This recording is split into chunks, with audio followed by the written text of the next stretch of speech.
Now, how do we solve for x? Given x to the power x equals to 2. Now, situation like this, what you can do here is to bring this power down. So what I'll do is take log on both sides. So I'll take ln on both sides. That's that. So ln of x to the power x equals ln of 2.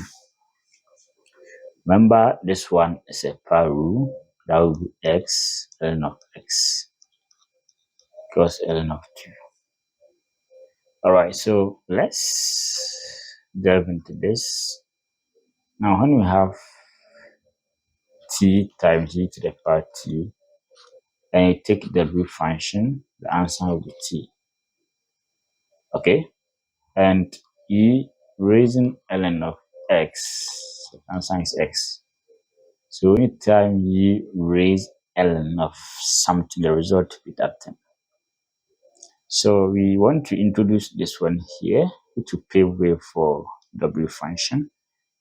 All right, so what I'll do here is to support this x. And how do I do that? By bringing in this. So my next step is to write this one as e raised to ln of x times ln of x. Okay, so times this equals to ln of 2. Now this one is the same as ln of x times e raised to ln of x equals to ln of 2. Remember what we were working towards, this and that. Okay, so we have it here. What is here and then what is behind are equal. So we are free to, take w function. That will be w function of ln of x equals to e raised to that equals w function of ln of 2. So the answer for this one will be ln of x equals to w function of ln of 2. So how do we solve for x? Remember, when you raise,